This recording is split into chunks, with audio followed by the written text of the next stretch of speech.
بسم اللہ الرحمن الرحیم۔ السلام علیکم ورحمۃ اللہ وبرکاتہ۔ امید ہے کہ آپ سب ایمان، صحت، عافیت اور برکت کے ساتھ ہوں گے۔ آج ہم شمائل ترمذی کا سبق نمبر 20 پڑھیں گے۔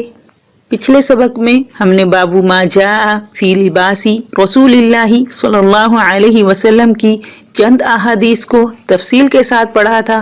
آج انشاءاللہ اگلی احادیث کو تفصیل کے ساتھ پڑھیں گے۔ حدیث کی عبارت دیکھیے۔ بسم اللہ الرحمن الرحیم وبہ قال حدثنا سوید بن نصر قال حدثنا عبد اللہ بن المبارک عن سعید بن ایاس الجریرشی عن ابی نضرۃ عن ابی سعید الخدریشی قال كان رسول الله صلی اللہ علیہ وسلم اذا استجد ثوبا سماه باسمه عمامة أو قميصا أو رداء ثم يقول اللهم لك الحمد كما كسوتنيه أسألك خيره وخير ما صنع له وأعوذ بك من شره وشر ما صنع له۔ ابو سعید خدری رضی اللہ تعالی عنہ فرماتے ہیں اذا استجد ثوبا، استجد باب افتعال سے نیا ہونا، نیا کپڑا پہننا، اور باب افعال اور باب تفعیل سے بھی اس معنی میں ہے سماہ باسمہ۔ سما باب تفعیل سے تسمیتاً نام رکھنا، متعین کرنا، نشان لگانا۔ اسم اسماء، اسامن اسامی، یہ نام، علامت، نشان۔ مطلب کہ نبی کریم صلی اللہ علیہ وسلم اظہار مسرت کے طور پر اس کا نام لیتے، مثلا امامتن او قمیصن او ردان۔ اللہ تعالیٰ نے یہ کرتا عطا فرمایا، ایسے ہی امامہ، چادر۔ تو دیکھیے امامتن، عمائم، امامن یہ دستار اور پگڑی وغیرہ اس سے مراد ہے۔ پھر آپ صلی اللہ علیہ وسلم یہ دعا پڑھتے اللہم لک الحمد کما کسوتنیہ اسألک خیرہ وخیر ما صنع لہ واعوذ بک من شرہ وشر ما صنع لہ، کہ اے اللہ تیرے ہی لیے تمام تعریفیں ہیں اور اس کپڑے کے پہنانے پر تیرا ہی شکر ہے۔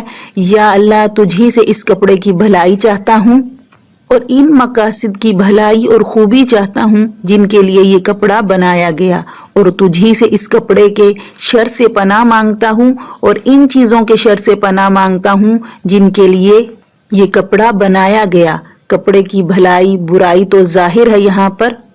اب دیکھیے پہلے یہاں پر معنی دیکھ لیجئے۔ الحمد تعریف کرنا، حمد کرنا، خوبی بیان کرنا، اچھائی بیان کرنا۔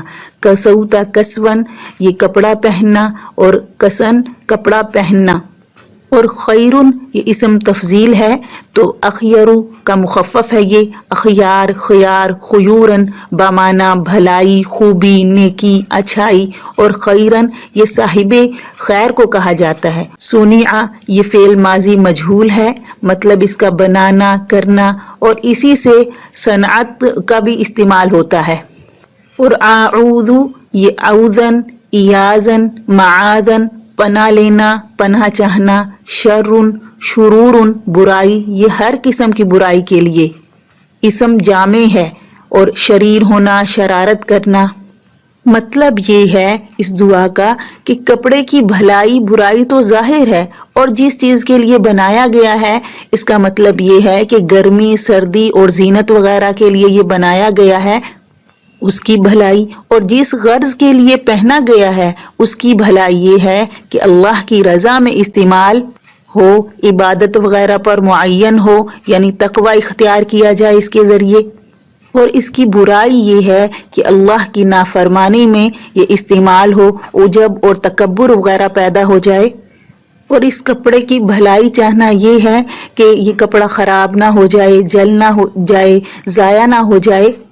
اسی طرح ایک حدیث جو کہ امام بن حبان رحمہ اللہ نے اپنی صحیح میں اور امام حاکم رحمہ اللہ نے مستدرک میں سیدنا عمر رضی اللہ تعالی عنہ سے روایت کیا ہے کہ نبی کریم صلی اللہ علیہ وسلم نے ارشاد فرمایا کہ جو کوئی نیا کپڑا پہنے اور یوں کہے الحمدللہ الذی کسانی ما اواری بہ اوراتی واتجمل بہ فی حیاتی پھر اس کے بعد جو پرانا کپڑا ہے اس کو صدقہ کر دے، یعنی نیا کپڑا پہنے اور پرانا صدقہ کر دے۔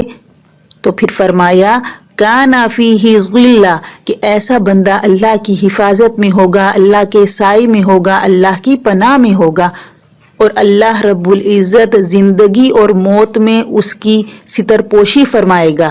اسی طرح خود نبی کریم صلی اللہ علیہ وسلم اور صحابہ کرام کا یہ معمول تھا، اور اسی کو مسنون قرار دیا گیا ہے کہ جب کوئی نیا کپڑا پہن کر آئیں اور اس کو تم دیکھو تو اس کو دیکھ کر یوں دعا دیں، البس جدیدن وعش حمیدن ومت شہیدن، مطلب یہ کہ تو نیا لباس پہن اور تعریف کی ہوئی زندگی گزار، یعنی تیری زندگی میں تعریف ہی تعریف ہو، مذمت نہ کی گئی ہو، اور تجھے شہادت کی موت نصیب ہو۔ تو علماء کرام کا کہنا ہے کہ یہ دعا جو ہے یہ پڑھنا مسنون ہے۔ اگلی حدیث کی عبارت دیکھیے، وبه قال حدثنا هشام بن يونس الكوفي قال انبأنا القاسم بن مالك المزني عن الجريري عن ابي نضرة عن ابي سعيد الخدري عن النبي صلى الله عليه وسلم نحوه قال حدثنا محمد بن بشار قال انبأنا معاذ بن هشام قال حدثني ابي عن قتادة عن انس بن مالك رضي الله تعالى عنه قال كان احب الثياب الى رسول اللہ صلی اللہ علیہ وسلم یلبسہ الحبرۃ۔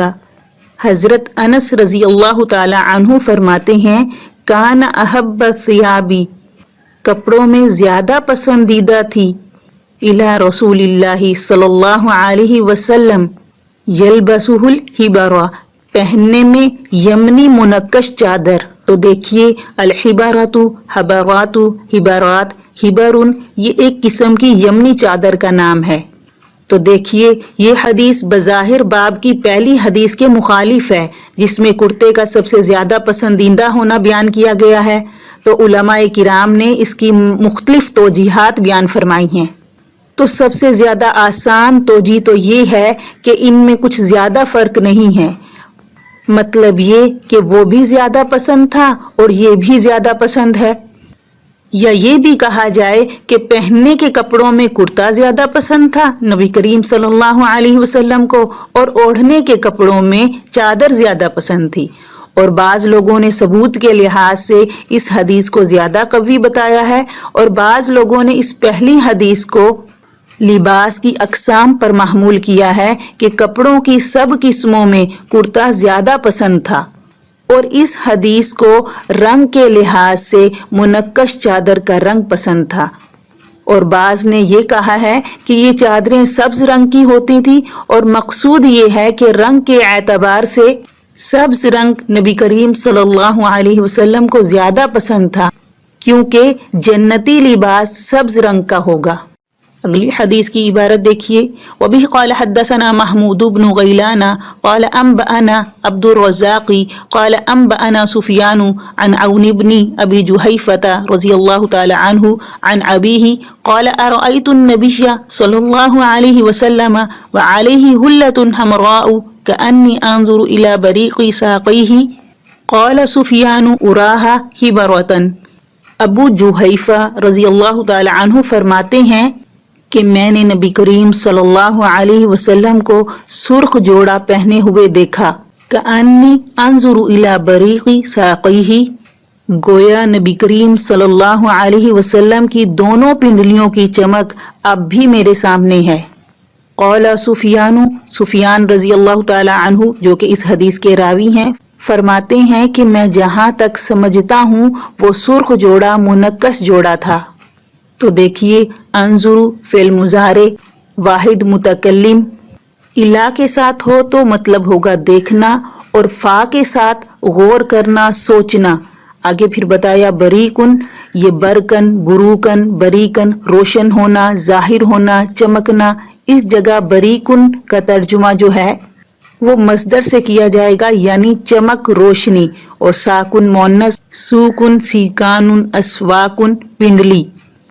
تو یہ قصہ حجت الوداع کا ہے۔ اس قصے کی تفصیل بخاری شریف میں موجود ہے۔ سفیان رضی اللہ تعالی عنہ جو اس حدیث کے راوی ہیں وہ